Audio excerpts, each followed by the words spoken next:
guys, I just wanted to share some thoughts today around identity and who you are in Christ. There's a quote that I heard last week, and I'm not sure exactly who it was from, but the quote goes something like this: "No one will ever consistently behave in a way that is inconsistent with who they believe themselves to be." In other words, no one's ever going to have lasting change in their life unless they believe that they are a changed person. 2 Corinthians 5:17 says that if anyone be in Christ, he is a new creation. The old has passed away, behold, all things have been made new. When Jesus came and he died on the cross and he gave his life for us, and we accepted that forgiveness and we accepted that salvation, we accepted that new identity, we literally became a new creation.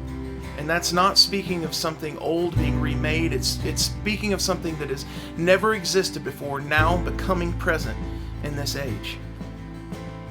If you have come to Christ and you still believe that you are the same old person that you were before you came to Jesus, then you're never really going to have lasting transformation. You're never going to have lasting change in your life if you don't change the way you think about yourself. There's a lot of people that believe that they're just sinners saved by grace. They are people who have been accepted into the beloved, but they're still sinners. They still identify that way. That's still who they believe themselves to be. And while I know that we all still sin, we all still fall short of the perfection that God requires and mandates, Christ came and lived the perfect, sinless life for us. If you come into an understanding of your true identity in Christ, you probably will never become sinless, but you will sin less. It's not about living up to a ritual standard. It's not about living up to some list of rules and regulations. It's about understanding that you are a much-loved child of the King. You're a much-loved son or daughter of a good Father who lives in heaven, who gave himself for you. It has nothing to do with how good you can be and how awesome you can live your life. It has everything to do with what he did. Christ gave himself up for you.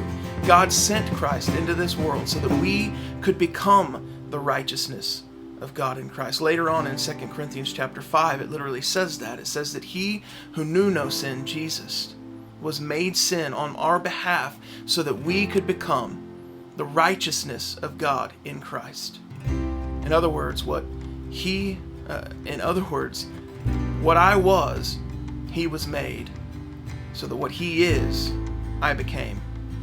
Christ gave us everything that we need. He didn't hold anything back from us. He didn't hold back any secret cheat code from us. He gave us freedom. He gave us liberty. He gave us his spirit and his life. And if we walk in who he is and we walk in what he did, then we will never, ever question who we are. So if you have been struggling with having lasting change, having lasting transformation in your life, it's probably not because of the sins you've been committing. It's probably not because of the things that you've been walking in. It's probably because you don't have a grasp of who you are. 1 John 4:17 says that as he is, as Jesus is, so are we now in this world. He gave us his identity. He gave us his spirit. He gave us his truth. And we don't have to live in fear of condemnation anymore. We don't have to live in fear of God hitting us over the head with the book and destroying us because he just had a bad day that day. No, he gave us his identity. He gave us his heart. He gave us his spirit. You will never consistently live in a way that is inconsistent with who you believe yourself to be. So who do you believe that you are? Do you believe that you're a sinner saved by grace, or do you believe that you have been made the righteousness of God in Christ?